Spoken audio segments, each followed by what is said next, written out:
Here we go again for the third Lake Placid movie. Just rope the whole lake off at this point. Don't let anyone in. The crocodiles won. This time around, we have an EPA agent, Nathan, played by Eureka's Colin Ferguson. We have his wife, Susan, and their son, Connor. Nathan's aunt is none other than Miss Sadie Bickerman from the second movie. If you remember, she was the sister to Dolores Bickerman from the first, and both women were feeding the crocodiles and treating them like their pets. And it would seem like that habit got passed down to Connor too. Oh yeah, I'm not even going to go into the CGI on the crocs, it's just so bad. Now, 2 years later, he's still feeding them, resorting to stealing meat from a local market, and getting caught. While he's doing all this, his parents are busy with their careers, Susan being a real estate agent, and Nathan out tracking some elk by the lake that have gone missing. Well, I wonder what happened to them.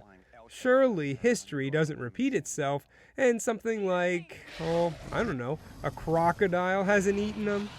Elsewhere, we meet Reba, a poacher who has some history getting caught by Nathan. But more importantly, she's approached by Brett, a college student who needs her help. But the reasoning why is all hush-hush. He just says he's looking for a girl. So anyway, because Connor got caught at the grocery store, he only has a lonely hot dog to give to his ever-growing hungry friends. And that just won't do. But the babysitter's dog will. Honestly, from the second I saw this thing, I knew it was toast. But then she gets eaten too.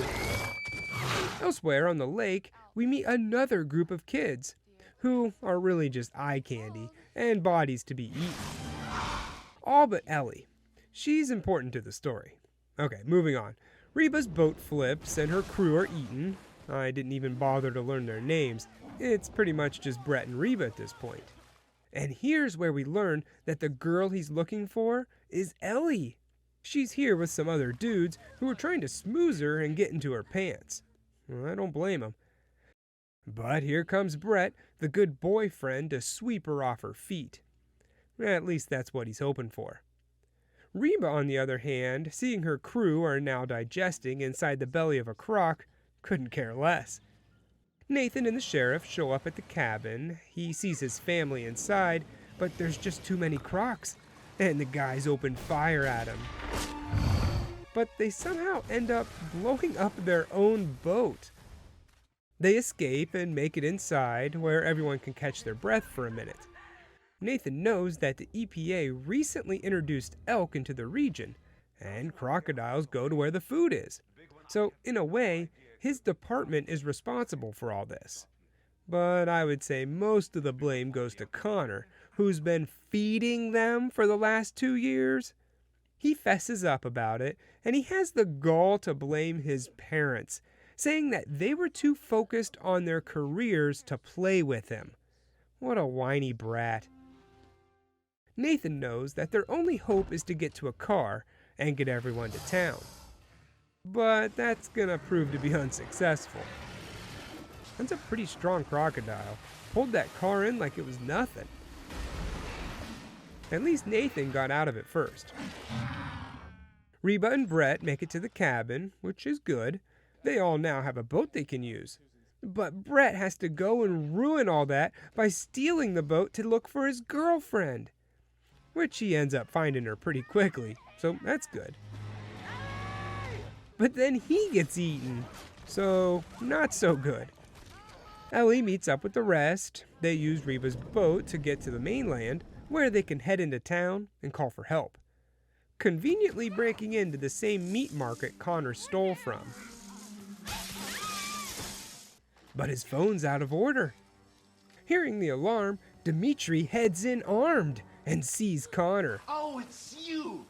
But luckily for him, Dimitri's taken out. But now crocodiles are filling the shop.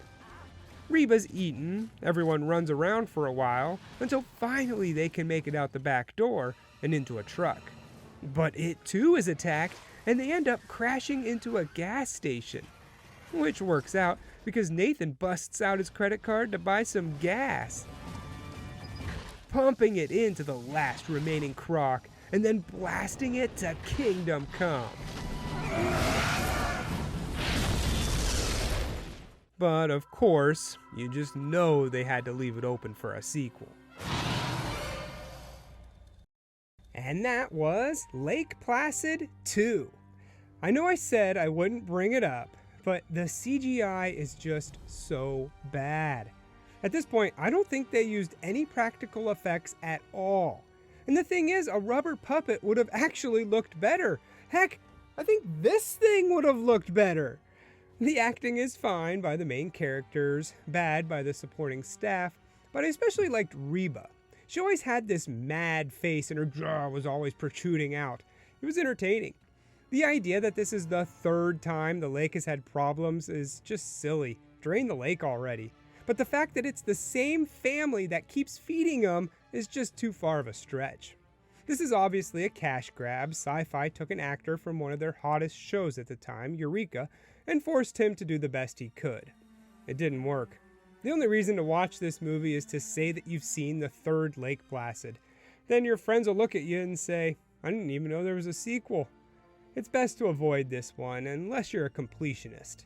I give it 1.5 Pomeranians out of 4. Maybe it's mutated and has 2 heads. If that happens to be the case, I get them both. If there's 3 heads, you can have one. My girlfriend? You know, if he wants one of the heads, I'm not giving him one of mine. Can't have mine neither.